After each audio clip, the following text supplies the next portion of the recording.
Hello friends, Hindi और pride में आप सभी का स्वागत है। आज हम आप सभी से शेयर करने वाले हैं एक बहुत ही खुशी की बात है कि यूजीसी नेट दिसंबर का जो रिजल्ट है अनाउंस हो गया और मुझे भी बहुत अच्छा लग रहा है ये शेयर करते हुए कि मैंने भी अपने फर्स्ट अटैम्प्ट में अच्छे से नेट ज़्यादा क्लियर कर लिया है। आज ये है कि हम आपको ये शेयर करने में एक तरीके से अपना सौभाग्य ही समझेंगे कि हमने इतने कम समय में लास्ट 2 और 3 मंथ्स में मैंने बहुत ही कंसाइज वे में प्रिपरेशन को किया है।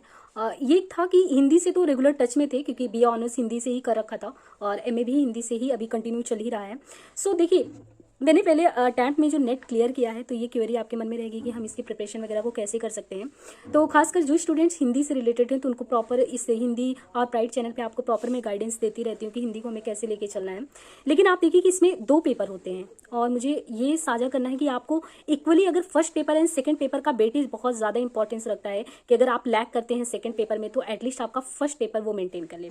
सबसे पहले हम बात करेंगे कि जो हमारे मन में आता है कि कितने पेपर होते हैं तो 2 पेपर होते हैं और पहला पेपर होता है कॉमन पेपर होता है। जो पहला पेपर होता है एक तरीके से वो एप्टीट्यूड मल्टी तरीके से आपको चेक करते हैं कि आपका मैथमेटिकल रीजनिंग ये सब पोर्शन कैसा है। और जो सेकंड पेपर होता है वो ओवरऑल आपके सब्जेक्ट से होता है। तो सब्जेक्ट से रिलेटेड पेपर को तो हम बताएंगे कैसे प्रिपेयर करते हैं, बहुत कुछ अपने चैनल पे करा भी रखा है। आपसे बात करते हैं कि कौन सी बुक बेसिकली हमारी जो ये पढ़ाई रही है उसमें बहुत ही सहायक सिद्ध हुआ है। तो जैसे मैं यहाँ पे आप सभी के लिए कुछ बुक्स भी लेके बैठी हूँ जो मुझे खासकर मैंने अपनी पढ़ाई के दौरान अच्छे से यूज किया। अगर देखें तो ये है, आपको अगर दिख रहा होगा कि प्रतियोगिता साहित्य को भी मैंने फर्स्ट पेपर के लिए ये सेकंड पेपर के लिए यूज किया था। हिंदी में मैंने जो है हिंदी को अपने हिंदी साहित्य को अच्छे से करने के लिए रेगुलर तो बीए के जितने भी थे बी ऑनर्स में कर रखा था। तो जितनी रेफरेंस 10 यूनिट्स के बुक हैं वो तो किया था बहुत अच्छे से। आपने देखा होगा कि क्वेश्चन का लेवल ना काफ़ी अच्छा आता है। तो आपको जितने भी यूनिट वाइज हैं 6, 7, 8, 9, 10 इन यूनिट्स को बहुत अच्छे से सारी कहानियाँ जो उपन्यास हैं वो सब बहुत अच्छे से करना है। बाकी आप इस बुक को अच्छे से रेफर कर सकते हैं। इनके अलावा अगर देखिए सरस्वती पांडे का तो उसको भी मैंने बहुत अच्छे से किया था। लेकिन मैं ये नहीं कह सकती कि मैं इसी पे रिलाई थी, बिल्कुल मैं ये चीज़ नहीं कहूँगी क्योंकि मेरे खुद की सेल्फ हैंड अगर देखे जाए तो हिंदी से रिलेटेड मैंने काफ़ी 3 या 4 ऐसे ही मैंने नोट्स प्रिपेयर किए थे जो लास्ट टाइम मुझे बहुत हेल्पफुल हुए। एक यहाँ पे आप इतिहास लेखन की पद्धतियाँ वगैरह देख होंगे और काफ़ी कुछ मैंने चैनल पे कराया है और एक सीरीज वे में कराती भी रहती हूँ।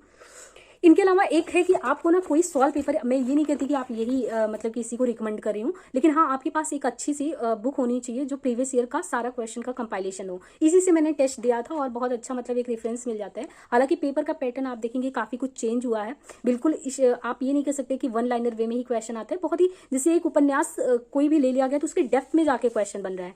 तो बिल्कुल रेफरेंस बुक को बहुत अच्छे से करना, कोई रेफरेंस बुक को नहीं छोड़ना है, अवॉइड नहीं करना है।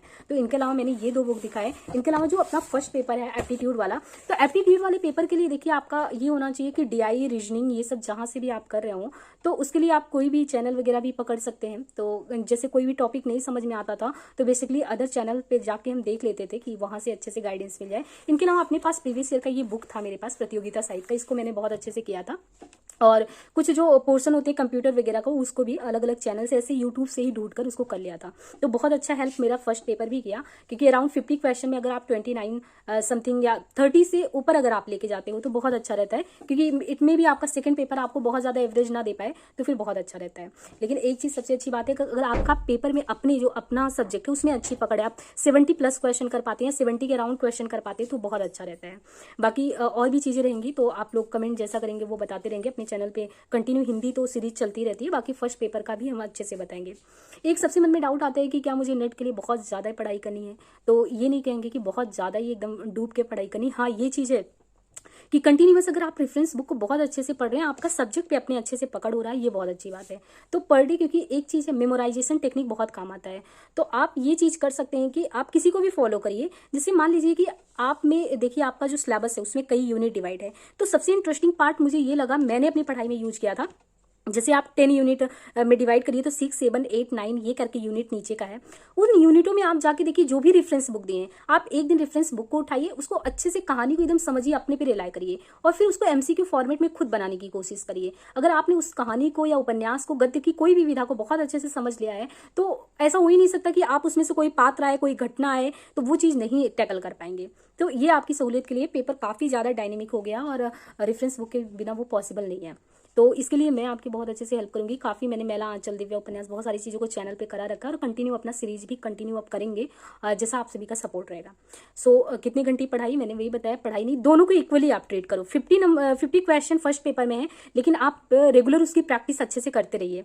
एंड सेकेंड पेपर वो तो मतलब आप जितना भी अच्छा कर पाओ और आराम से अभी देखिए जून वाला पेपर जो है ना, तो अभी जून वाले पेपर में आपके अप्रैल चल रहा है, बहुत ज़्यादा टाइम नहीं है, 2 मंथ्स के आसपास है, तो आप उसी के इक्वली टाइम अपना डिस्ट्रीब्यूट कर लीजिए और सेकंड पेपर पे ज़्यादा टाइम दीजिए, लेकिन फर्स्ट को बिल्कुल अवॉइड नहीं करिए, बिल्कुल अवॉइड नहीं करना है।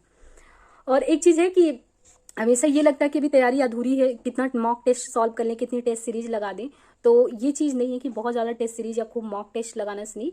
ये चीज़ हो सकता है कि जैसे आपने ना एक ट्रिक ये अपना सकते हो कि जैसे एक मेमोराइजेशन की, आज मैंने मान लीजिए कि गोदान पढ़ा, तो आप ये देख सकते हो कि गोदान से कितने एंगल से क्वेश्चन बन सकता है। ये कोई आपको ऐसे बता सकता है, गाइड कर सकता है कि जैसे आप कोई पढ़ा रहा है आपको कि ये मान लीजिए आपने एक उपन्यास पढ़ लिया, इस उपन्यास के कितने पात्र वगैरह हैं वो डायमेंशन दिख सकते हैं, लेकिन अभी क्वेश्चन का ट्रेंड आप जाके देखेंगे ना, तो इस बार वाले क्वेश्चन में मैंने ये चीज़ ट्रिकी देखा कि जैसे मेला आंचल था, तो मेला आंचल में आप देखेंगे कि कुछ पात्र सभी को याद है, बट वो ऐसे पात्र को पूछा आपसे जिन पे आपका ज़्यादा ध्यान नहीं जाता है, तो इन डेप्थ जाके क्वेश्चन पूछ रहा है। तो बिल्कुल आप ही ऐसा माइंड मेकअप कर सकते हैं कि जनरल फॉर्म में ये सारे लोगों को याद होगा, फिर मैं इससे सबसे अलग क्या कर सकता हूँ। बाकी और भी चीज़ें होंगी तो कंटिन्यू हम सीरीज को लेके चलेंगे और चैनल पे और भी इससे रिलेटेड जानकारी देंगे। फिलहाल ये तो मेरा ये था कि रिएक्शन क्या है रिजल्ट पे। बहुत अच्छा फील होता है कि जब आप फर्स्ट टाइम देते हो और अच्छे से क्रैक हो जाता है, और कई बार ये भी होता है लोगों को डिसअपॉइंटमेंट मिलता है कि नहीं हो पा रहा है चीज़ों को, कितना पढ़े ये करें, तो वो चीज़ नहीं है। हालांकि फिर जून वाला एग्जाम है और कोशिश अपनी रहेगी कि काफ़ी कुछ हम चैनल पे आपको जो है हिंदी से रिलेटेड गाइडेंस प्रोवाइड कर सके। बाकी फर्स्ट पेपर का जैसा भी रहेगा आप लोग कमेंट बॉक्स में पूछेंगे तो हम जरूर उसका उत्तर देंगे। सो आज के लिए इतना ही, धन्यवाद।